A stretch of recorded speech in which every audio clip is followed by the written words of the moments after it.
बिस्मिल्लाहिर्रहमानिर्रहीम। मैं हूं आपका मेजबान रूहानी मुआलिद हाफिज मोहम्मद उस्मान। आज आपकी खिदमत में लेकर हाजिर हुए हैं शोहर की नफरत को मोहब्बत में बदलना सीखें। आज की हमारी खास वीडियो है, खास खवातीन के लिए है जिनके साथ ये मसाइल हैं। उनके शोहर उनके साथ जुल्म करते हैं और उनके शोहर जो है वो उनके खर्च पूरे नहीं करते, उनको खर्च अदा नहीं करते, उनके शरई हकूक पूरे नहीं करते,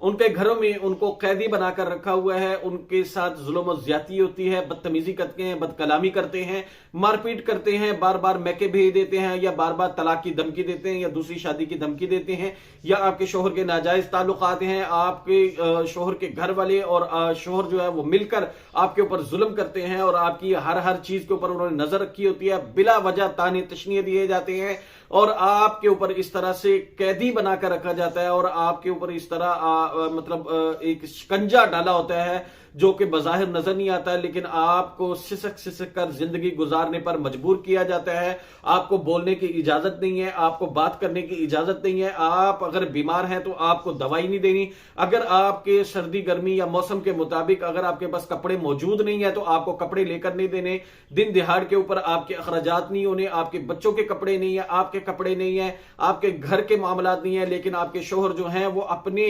मामलात जो है वो अपने बहन भाइयों के साथ तो ठीक करते हैं, अपने वालिदैन के साथ तो ठीक करते हैं, लेकिन आपके साथ उनके मामलात जालिमों जैसे होते हैं। तो वो मेरी बहनें जिनके साथ इस तरह के मसाइल हैं वो ये इस वीडियो को आखिर तक जरूर देखें, इसको समझे और उसके मुताबिक फिर आप हमारी टीम से राब्ता करके आमाल लें और 7 लाख की मेहनत करें। इंशाल्लाह ताला इसकी बरकत से आप देखेंगे पहले हफ्ते में ही इंशाल्लाह मामलात आपके कंट्रोल में आ जाएंगे, 6 से 8 हफ्तों में इंशाल्लाह मुकम्मल खत्म हो जाएंगे, आइंदा पूरी जिंदगी के लिए हिफाजत रहेगी। देखिए, सबसे पहले हम ये कहते हैं कि जी आप केस टेकिंग देखें कि आपका मसला है क्या।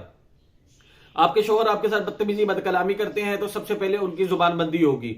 दूसरी वजह यह होती है कि आपके साथ अगर आपके शोहर जो है वो बदतमीजी बदकलामी करते हैं, उसके पीछे वजह क्या है? जादू जिन नजर हसद है, उसका इलाज आपका भी किया जाता है, आपके घर का भी किया जाता है, आपके शोहर का भी किया जाता है, आपके बच्चों का भी किया जाता है, ताकि ये जो बहुत बड़ा एक मसला होता है जादू जिन जो है, जब आपके हासिदीन जो है जब हसद करते हैं तो वो जादू जिन को आने का रास्ता देते हैं, जब नजर लगती है तो वो आपके हिसार तोड़ती है और आपकी जिंदगी को बर्बादी की तरफ धकेलना शुरू कर देती है। तो सबसे पहले इन चीजों को निकाला जाता है आपकी जिंदगी से, ताकि आप एक इंसान, आम इंसान की तरह जो है ना वो पेश किए जाएं अपनी जिंदगी में। तो आपका जो एक आम इंसान की तरह जब हो जाते हैं तो फिर हम देखा जाता है कि जी अब मसाइल क्या है, फिर उसमें हम आपको तशखीस करने का तरीका बताते हैं कि आपने अपनी तशखीस, अपने बच्चों की तशखीस, अपने घर की तशखीस, अपने शोहर की तशखीस यह आपने करके हमें बतानी है, ताकि हम लोग उसको देखें कि अभी असरात किसके ऊपर मौजूद है। उनको असरात को सबसे पहले निकाला जाता है, फिर उसके बाद देखा जाता है कि अब आपके मसाइल क्या रहे। जब आपका जादू जिन खत्म हो जाता है तो हम चूंकि पूरी दुनिया में अल्हम्दुलिल्लाह लाखों लोगों का इलाज करते हैं, इसी तरह पूरी दुनिया में आमाल दे के, पूरी दुनिया के अंदर मौकलाती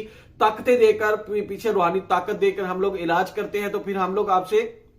बैकअप लेते हैं। जब हम आपसे पूछते हैं कि जी अब आपका जादू जिन का इलाज मुकम्मल अगर हो गया है, तशखीस क्लियर आ रही है, तो अब आपके मसाइल क्या रह गए हैं, मसलन उसके बाद मसाइल क्या रह जाते हैं कि जी अल्हम्दुलिल्लाह तबीयत भी ठीक है, घर में सुकून भी है, शोहर वो जो बदतमीजी बदकलामी करते थे वो भी अल्हम्दुलिल्लाह बेहतर है, लेकिन अब उसमें मसला ये आ जाता है कि उनको वरगलाने वाले बहुत आ जाते हैं। वो खुद तो ठीक हो गए हैं लेकिन उनको जब वरगलाते हैं तो फिर वो गुस्सा करते हैं। तो फिर क्या होता है कि फिर हम देखते हैं कि जो वरगलाने वाले हैं उनको आपकी जिंदगी से निकाला जाए, ताकि वो आपकी जिंदगी में दखलंदाजी ना दें, आपको अपनी जिंदगी खुद से जीना दें। इसी तरह फिर आप देखा जाता है कि जी आपके शोहर को लोग वरगला के, आपके घर वाले, आपके जो मतलब जो ससुराल वाले या खुदा न खासा आपके खानदान वाले, उनको वरगला के उनसे पैसा वसूल करते हैं या किसी वजह से उनको ब्लैकमेल करके उनसे पैसा वसूल करते हैं। आपके बच्चों का रिजक जो है, आपके बच्चों का पेट काट के आपके शोहर उनको देते हैं, आपको घर में नहीं देते, उसके लिए फिर काम किया जाता है। लेकिन बाज़ दफा खवातीन कहती हैं कि शोहर बिला वजह गुस्सा करते रहते हैं और उनकी ये आदत बन चुकी है। उस आदत को खत्म करने के लिए, उनका गुस्सा खत्म करने के लिए अमाल किए जाते हैं,